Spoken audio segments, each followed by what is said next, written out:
General ने अदालत को बताया कि हम अपनी तमाम गलतियां कबूल करते हैं।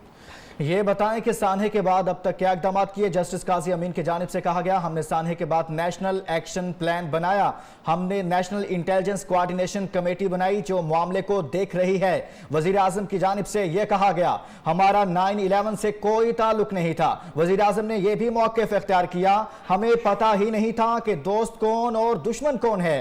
वजीर आजम की जानिब से समाअत के दौरान यह कहा गया है, ताज़ा तरीन समाअत के रिमार्क्स आप तक पहुंचा रहे हैं, जिसमें वजीर आजम इमरान खान की जानिब से यह मौक़िफ़ इख्तियार किया गया। जब उनसे पूछा गया कि यह बताएं कि सानहे के बाद अब तक क्या इकदाम किए, तो उन्होंने कहा कि हमने सानहे के बाद नेशनल एक्शन प्लान बनाया, हमने नेशनल इंटेलिजेंस कोऑर्डिनेशन कमेटी बनाई जो मामले को देख रही है। वजीर आजम कहते हैं कि हमारा 9/11 से कोई ताल्लुक नहीं था। वजीर आजम की जानिब से मौक़िफ़ इख्तियार किया गया, हमें पता ही नहीं था कि दोस्त कौन और दुश्मन कौन है। वजीर आजम की जानिब से ये भी कहा गया है। इस वक्त समाअत जारी है और वजीर आज़म इमरान खान समाअत का हिस्सा हैं, उनसे सवालात हो रहे हैं और उस पर वो जवाब भी दे रहे हैं। वजीर आज़म इमरान खान ने कहा कि 80,000 लोग दहशतगर्दी की जंग में शहीद हुए। मैंने उस वक्त कहा था ये अमरीका की जंग है, हमें मुदाखलत नहीं करनी चाहिए।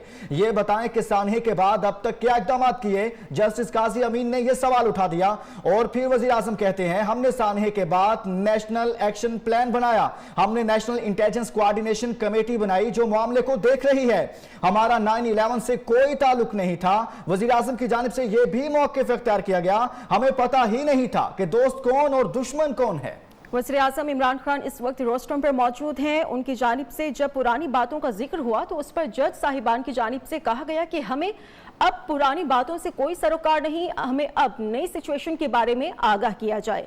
जस्टिस इजाजुल हसन ने रिमार्क्स दिए हैं कि वालिदैन को तसल्ली देना जरूरी है, वालिदैन यही चाहते हैं कि तब के आला हुकाम के खिलाफ कार्रवाई की जाए। और वज़ीर आज़म इमरान खान की जानिब से कहा गया कि उस वक्त तो हम सूबे में हमारी हुकूमत थी और जो इकदाम हो सकते थे वो हमने किए। मुल्क में कोई मुकद्दस गाय नहीं, आप हुक्म दें हम अमल करेंगे। जस्टिस इजाजुल हसन ने कहा कि रिपोर्ट के मुताबिक कोई खास इकदाम नहीं उठाए गए। चीफ जस्टिस ने रिमार्क्स दिए, आईने पाकिस्तान में अवाम की हिफाजत रियासत की जिम्मेदारी है। वज़ीर आज़म इमरान खान की जानिब से कहा गया है कि 80,000 लोग दहशतगर्दी की जंग में शहीद हुए। मैंने उस वक्त कहा था कि ये अमेरिका की जंग है, हमें मुदाखलत नहीं करनी चाहिए। जस्टिस काजी अमीन की जानिब से कहा गया, ये बताएं कि सानहा के बाद अब तक क्या इकदाम किए गए। तो वज़ीर आज़म की जानिब से कहा गया कि हमने सानहा के बाद नेशनल एक्शन प्लान बनाया, हमने नेशनल इंटेलिजेंस कोऑर्डिनेशन कमेटी बनाई जो कि मामले को देख रही है। हमारा 9/11 से कोई ताल्लुक नहीं था, हमें पता ही नहीं था कि दोस्त कौन और दुश्मन कौन है। तो जस्टिस काजी अमीन की जानिब से कहा गया कि माजी में जाने की ज़रूरत नहीं, हमें अभी की सूरत हाल के बारे में बताया जाए। उनकी जानिब से ये भी कहा गया कि सानहे के बाद अब तक क्या क्या इकदाम किए जाए, इस हवाले से हमें डिटेल्ड तफसीलात चाहिए। तो वज़ीर आज़म इमरान खान की जानिब से फिर यही बताया गया कि हमने सानहे के बाद नेशनल एक्शन प्लान बनाया, नेशनल इंटेलिजेंस कोऑर्डिनेशन कमेटी बनाई जो कि मामले को देख रही है और हमें पता ही नहीं था कि दोस्त कौन है दुश्मन कौन है। हमारा 9/11 से कोई ताल्लुक नहीं था। ये उस वक्त के मनाज़र हैं जब वज़ीर आज़म पाकिस्तान इमरान खान सुप्रीम कोर्ट में पहुंचे तो उनके साथ वफाकी वज़ीर इत्तलात फवाद चौधरी मौजूद थे, वज़ीर ममलिकत बराए इत्तलात फ़ारूक हबीब भी मौजूद थे और पाकिस्तान तहरीक इंसाफ जनूबी पंजाब के सदर ओन अब्बास पे भी मौजूद थे, दीगर रहनुमा भी मौजूद थे।